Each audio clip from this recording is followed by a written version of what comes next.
Okay, this is where we stopped last week. Where did the house of Israel go? The Americas. And I'm going to pray really quick. Father, in the name of Yeshua, I pray that you please guide me as I share this Bible study that I learned. And I pray that you show me exactly what you want me to share, if you want me to add anything, in the name of Yeshua. Amen. Okay. Okay. Native America. So in 1649, Manasseh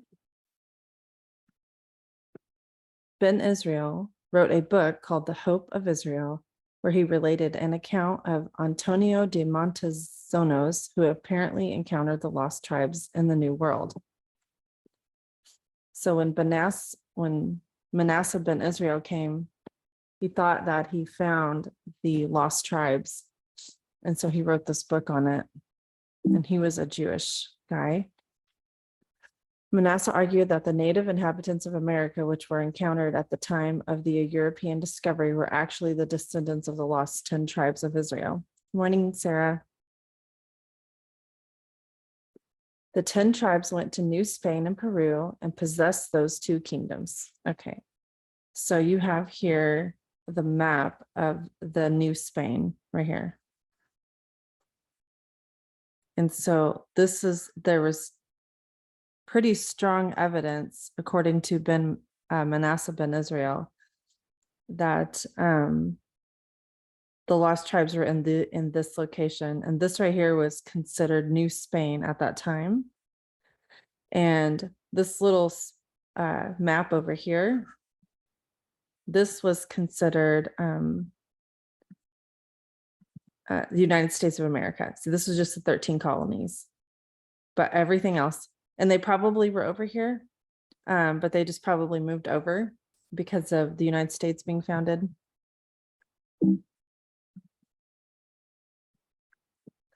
The 10 tribes went to New Spain, which is here, and then Peru at that time, which was here, and possessed those two kingdoms.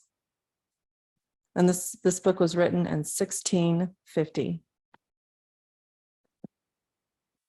From thence they went to Greenland, and here's a map of ancient Greenland. And the thing is with countries is they change over the years, and they're not the same. Just like this obviously was not the entire Peru, and this was not New Spain. There is no New Spain anymore. Okay, here was Greenland. If you want me to zoom into that.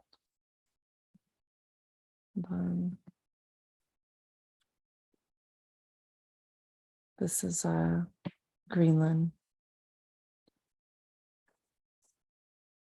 Okay. And they might pass from Greenland by the Strait of Davis into the country Labrador, which is now called India. Okay, India, old India is not where India is now. That India now had, I guess, had a different name. But this is old India. So I'm gonna come in here and zoom in a little bit so you can kind of see. That's too much. Okay. Oh, whoops. Didn't mean to do that. Okay. So here you have, I think this is Greenland right here. Currently, this would be presently Greenland, and this would be part of Canada presently. But then here you have the Hudson Strait, and this was ancient Labrador, or what Labrador used to be in the 1600s. And so you've got Quebec here. So this right here is Labrador, this little thing here. And this right here was called India in 1640. And here, so here you've got the map of Canada. And then you've got the Davis Strait right here. So you've got Greenland, the Davis Strait, the Labrador Sea, and this right here was considered India at that time, which is very different from India now. Slide. Okay, so I'm gonna read that again. And that they might pass from Greenland, which you saw, Greenland right here, by the Strait of Davis, into the country Labrador, which is now called India. This is 1650. So Labrador, which is right here, right over here, you'll have Greenland. This right here, at that time, got changed from Labrador to India, and I think it's still India. Can everyone hear me? You can give me a thumbs up. Can everyone hear me?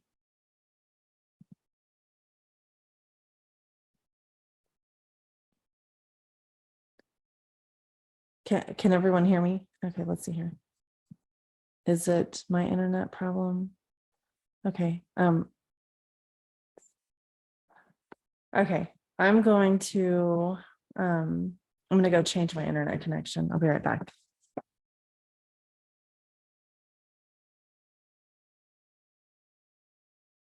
I'm gonna pause the video recording because I don't want to add that into the recording. Okay, so I'm going to back up a little bit. So this is New Spain. This is where Manasseh ben Israel. Manasseh ben means son of. So this would be Manasseh, son of Israel. That's his name. Okay, and then you've got New Spain here, and then you've got Peru. This right here, this whole thing here was considered Peru, not just this little tiny thing here. So it was a lot larger territory. This was Old Greenland. And this right here was, let's see here, Labrador, which is right here. This was called India in 1650. So you have Greenland, the Davis Strait, and this right here right now is, this is Canada. But back in 1650, it went from Labrador, which is right here. See, that's Quebec, Labrador, to Davis Strait. And I think it might be Labrador again. I'm not really sure. I think it is. I have to double check that. Okay.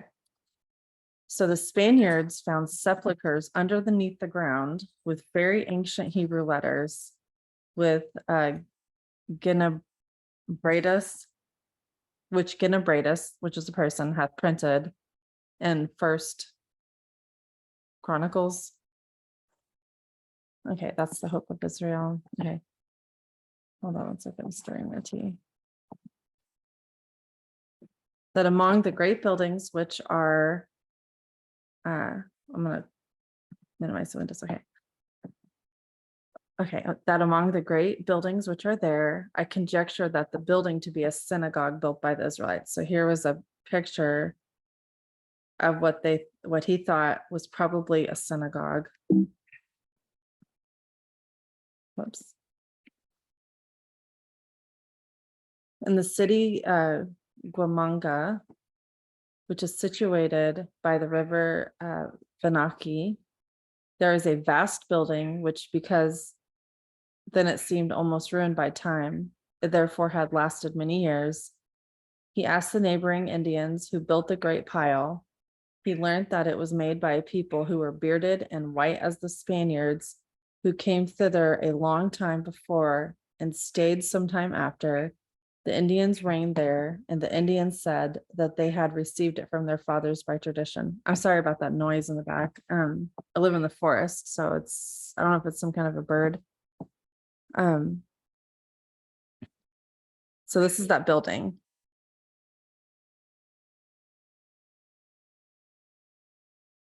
That he thought were probably, can you hear me?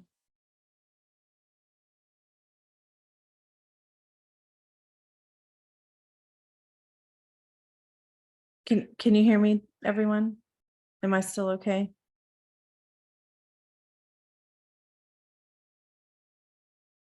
Oh, okay, I see the background. Gotcha.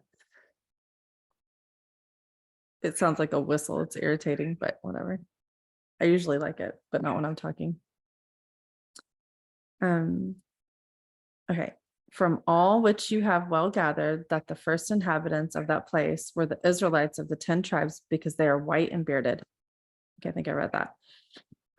For he that will oh, and so also all these spelling errors. So I quoted exactly from the book of the Hope of Israel. So that's why there's all these spelling errors, because I just left it exactly like it was.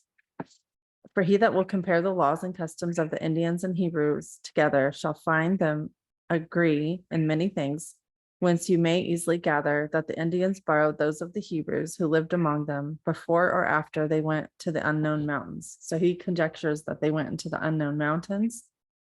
Also, just a little note, in 1640, there was no standard spelling, so people could just spell however they wanted, as long as it sounded like the word that they thought it was supposed to sound like. So standard spelling didn't come until the 1700s.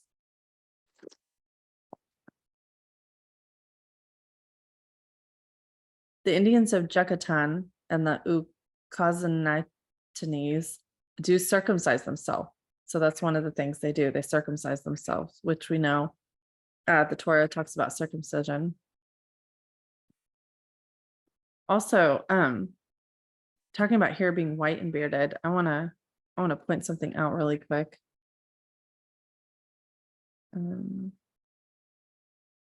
Okay, I'm gonna share something else.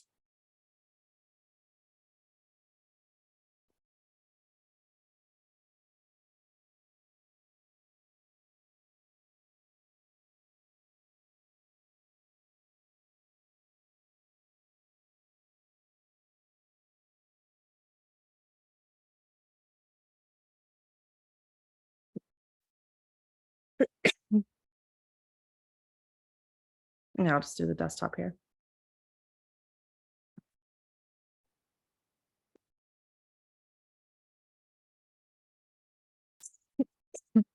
Sorry, hold on one second.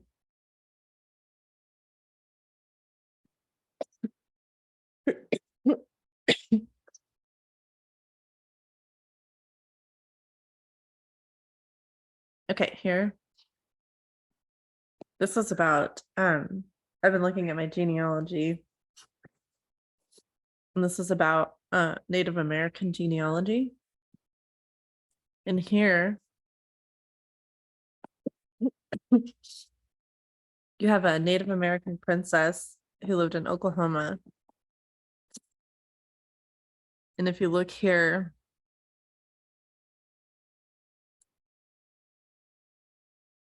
she is the sister of two red-headed, blonde or blue-eyed brothers.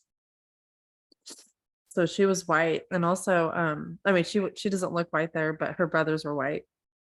And something that I find very interesting is that I have a friend of mine who's I think she's like half Indian. Hold on one second.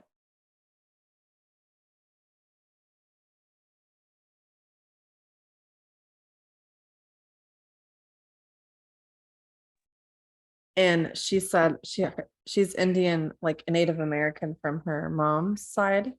And her mom has blonde hair, blue eyes, and she said that her mom, the tribe of Pocahontas, was a white tribe of Indian people. And I think that as Americans, we have this notion that all Native Americans are dark skinned with black hair, and it's just not true.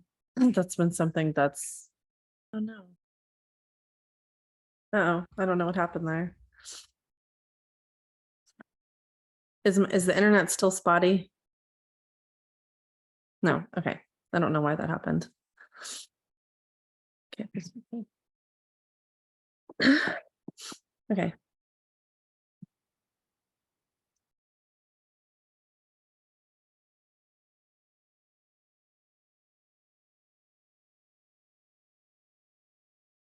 Okay, the Mexicans and Totones and the Totonacazinis kept continually fire upon their altars as God commanded in Leviticus. And when I looked up pictures of their altars were stone altars like this one right here. And these apparently were found all over the place, all over America.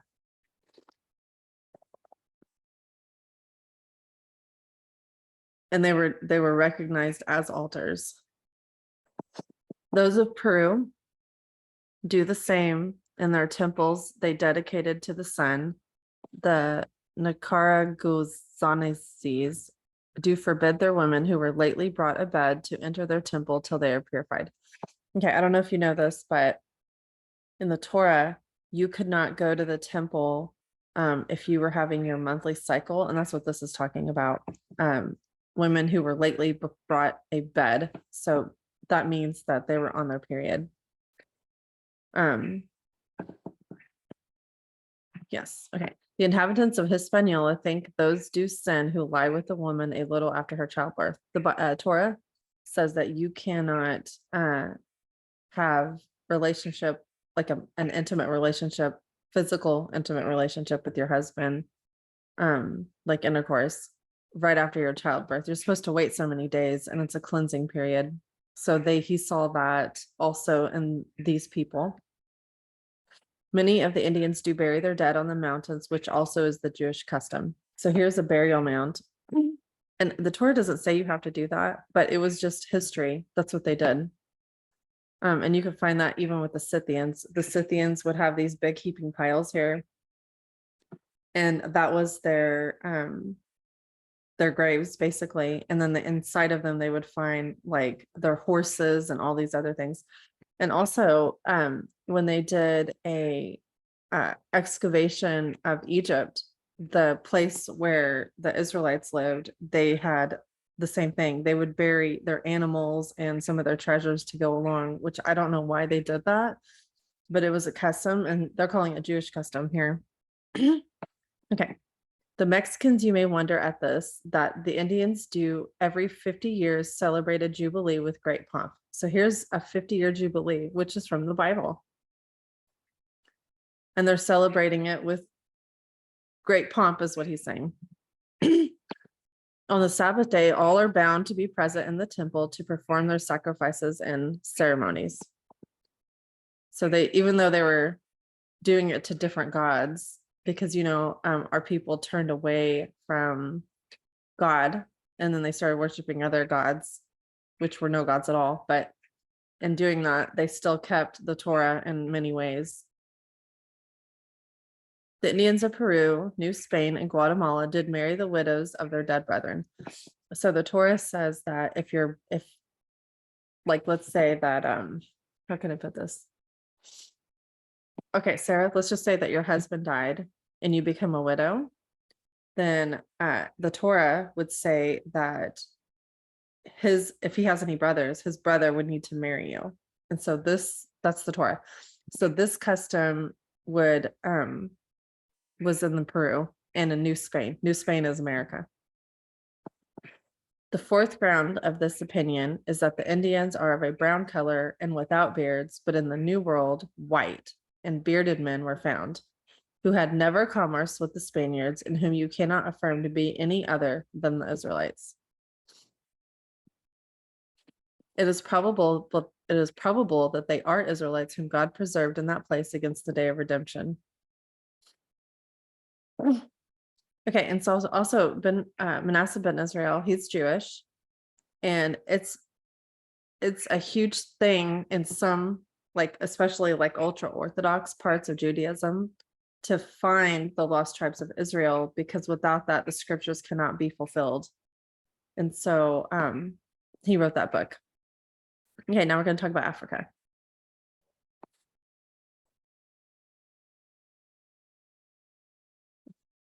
The Limba regard themselves as Israelites who migrated southward into Yemen and later as traders into Africa. And so here's Africa, and then you have Yemen right here. And so they apparently took route here. They scattered over parts of South Africa. They are concentrated largely in the Limpopo and Mpumalanga provinces and southern parts of Zimbabwe.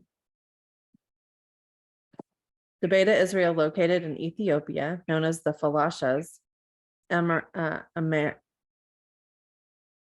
Amharic word for landless and wandering. They primarily engaged in agriculture, but known for the exquisite crafts and jewelry.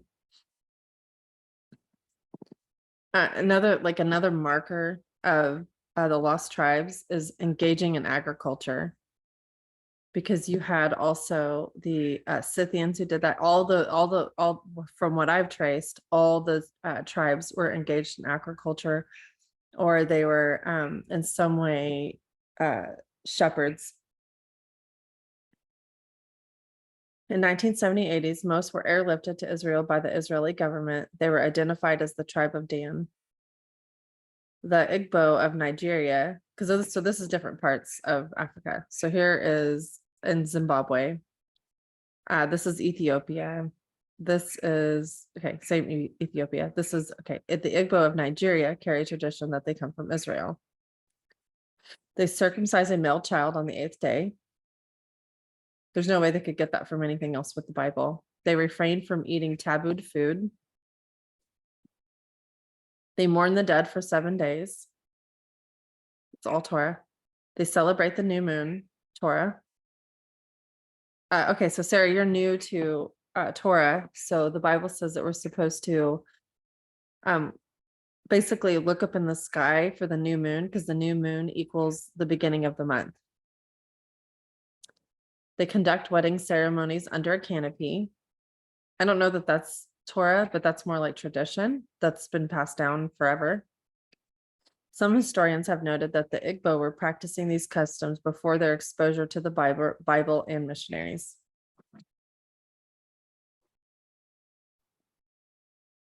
And you have my reference here. So just as CNN. Yeah. Okay, China. Behold, these are coming from afar. These from the north and the west, which would be north is Europe, west is America, and all those west, which I just talked about, like Peru and New Spain, which would be Mexico now. And these from the land of Sinim. Sinim in the Bible means China. That's what it's talking about. This prophecy spoken by Isaiah promised the return of the lost tribes from all corners of the earth and from Sinim or Sinam. Interestingly, Sinam is the Hebrew word for China. On the Chinese-Tibetan border live the Changmen of West Xuzhan. It has been claimed that the Changmen are descendants of the ancient Israelites who arrived in China several hundred years before Christ. Okay, and some of these pictures here, this picture is of a man. So here's a Jewish guy, and he thinks this man has physical features of his own people, Jewish people. And so that's why I put that picture there. And then here's this is the Changmen. Okay, the missionary Torrance right here, who visited Chengdu in the early part of this century, insisted that the Changmen strongly resemble the Israelites. He observed that several of their customs were reminiscent of ancient Israelite tradition.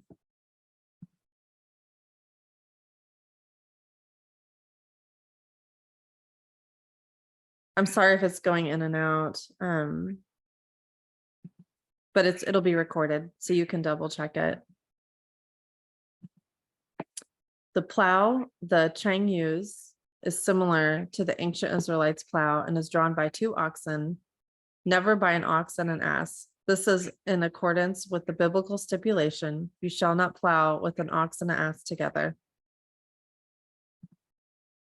The Changmen believe in one God. Can you hear me, everyone?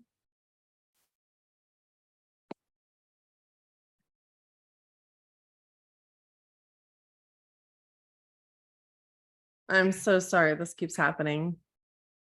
Can everyone hear me?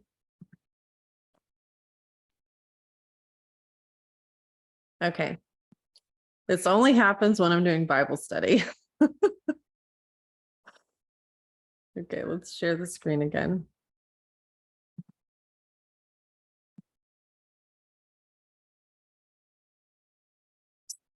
Okay.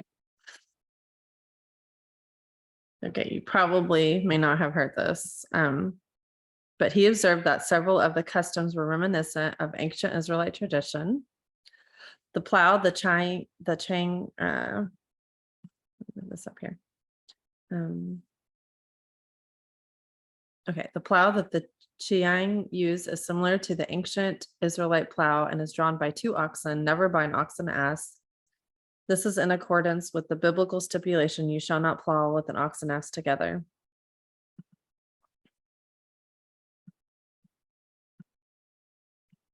Okay. The Chang men believe in one God. During times of calamity or acute distress, writes Torrance, they issue a moan or a cry which sounds like Yahweh, suggestive of the biblical name of God.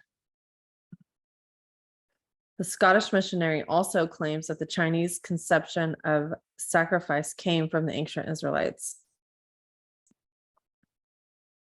The Changmen priests, like the ancient Israelite priests, wear girdles to bind their robes. So here you can see that this is the Changmen priest right here. So they have the girdle, wear girdles to bind their robes, and bear a sacred rod shaped like a serpent in his hand, and reminiscent of the brass serpent fashioned by Moses in the wilderness. And they even have a headdress. And there was a lot about that. Japan. Okay. The Shunde holy class of Japan have been identified as descendants of the lost 10 tribes. This is in the Jewish Encyclopedia. Whoops. Okay, you can even see, you know, like the little boxes that some ultra-Orthodox Jews will wear on their head. You've got this right here. And you've got the beard and the unmarred corners. Japanese types showing Jewish features. So this is in the Jewish Encyclopedia, they think that these Japanese people look like Jews. The first known king of Japan was Osi in 1730, and the last king of Israel was Hosea, the northern Israelite being booted from the kingdom in 720 BC. Okay, so the northern Israelites were booted out of the kingdom in 720. And then here you have this, I mean, really, it just depends on what culture you're from, how you hear the words. And so you could, this may have been pronounced OC, and here they are, King Osi in 1730, 10 years later. So they think that this was King Hosea, who went to Japan. The Shinto temple is divided into a holy place and most holy place. So you've got here, this is the whole temple area. And back here is the most holy place. The Shinto priests wear a linen dress, bonnet, breeches like the Jewish priests of old. Of course, it's got a little bit of a Japanese flair to it. But the thing is when we get scattered into all the different lands, we're going to pick up also some of the customs and dresses there, just like the Jewish people who are scattered here, they wear American clothes. They don't wear anything else but American clothes. But the countries that they originate from, they didn't wear American clothes. That's not what they started with. The ancient Israelite temple instruments are used in the Shinto temple. So they use the same type of temple instruments in the Shinto temple in Japan. The ancient Israelite temple okay, so here's something that looks like the Ark of the Covenant.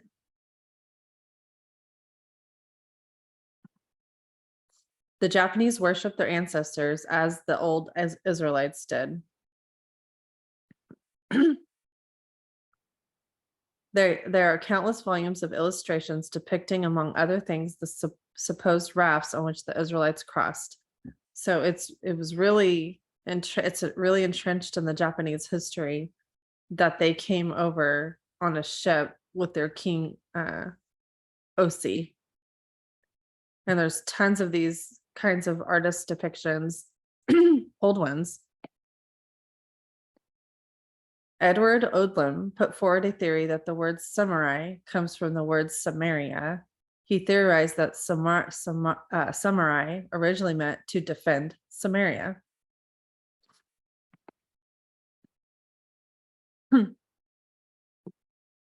Academics have pointed out that the Japanese have eaten unleavened bread and written on paper scrolls since ancient time.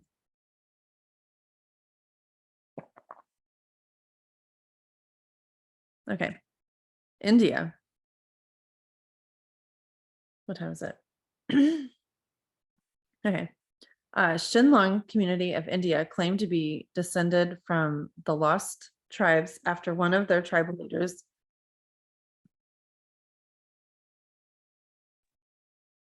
reported having a dream that his people's ancient homeland was Israel.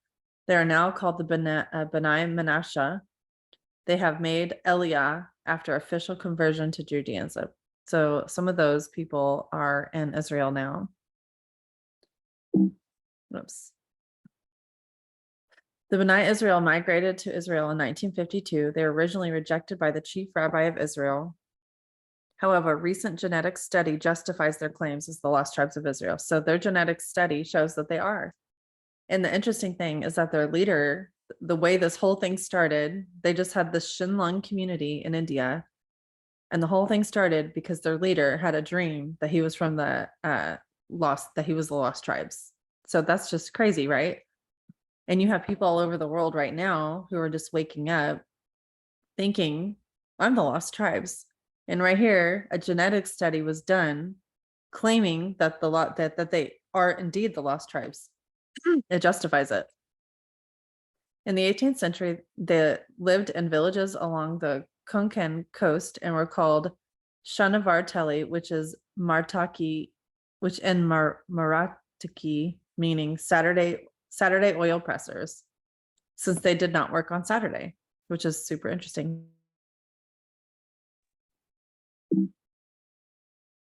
Okay, Maimonides, a preeminent medieval Sephardic Jewish philosopher, briefly mentioned a Jewish community living in India in a letter he wrote in the 13th century, which would be in the 1200s.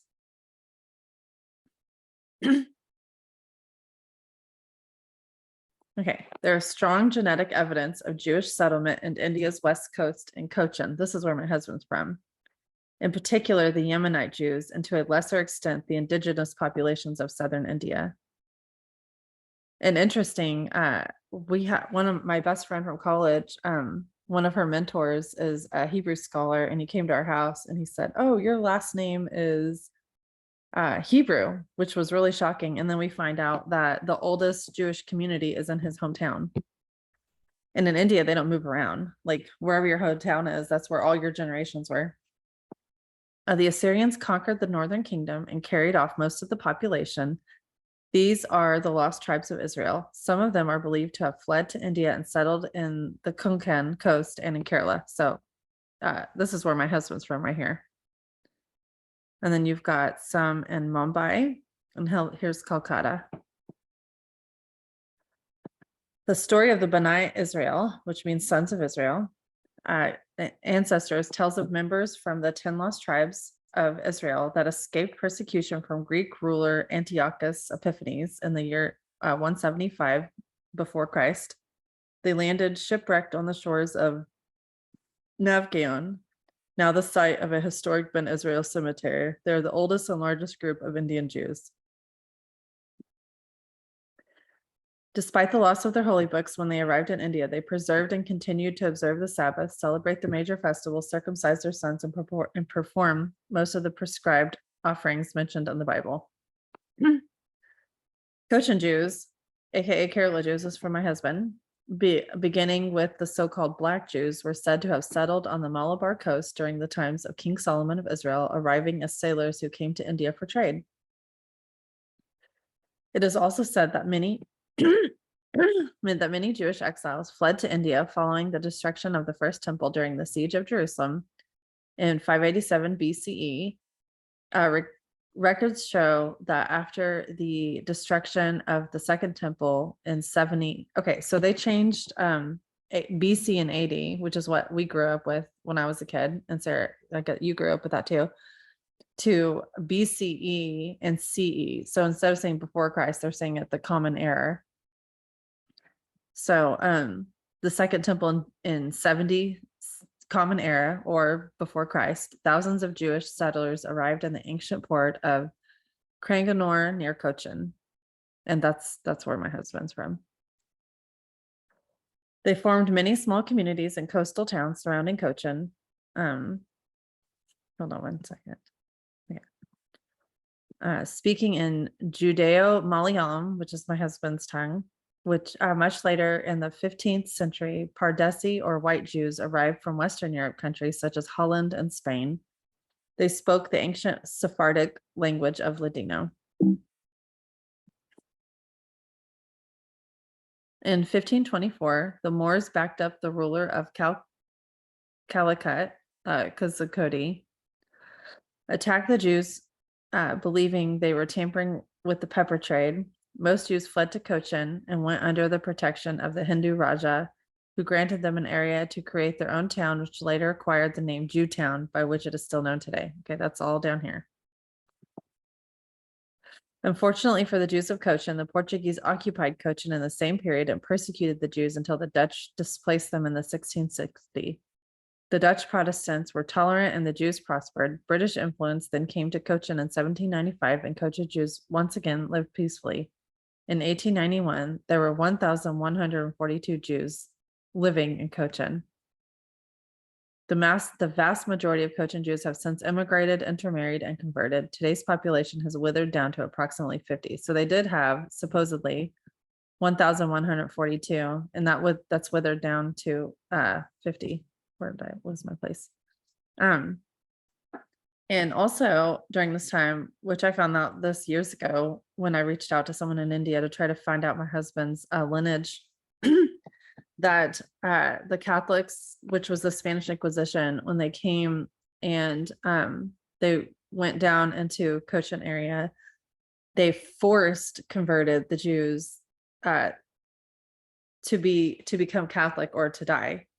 And so a ton of them did become Catholic, and my husband's family just so happens to be Catholic, and Catholic's not a huge thing in India. So I just find that really fascinating. The vast majority of Cochin Jews have since, okay, I already said that. There are many, many countries that I have not included in this presentation. It seems that every continent has a story of the lost tribes of Israel. Such a small country, such a small family, such a worldwide impact. There are many angles to speak about the lost tribes. I have not covered everything in this presentation. This is a vast subject, and this presentation is not exhaustive, even though it might seem like it is. Many people spend their entire lives researching this subject, and there are special societies created just for this reason alone. Just a few books written on this very vast subject. Now, there's hundreds of books out there, but I just took a picture of a few of them. Here's some right here. Here.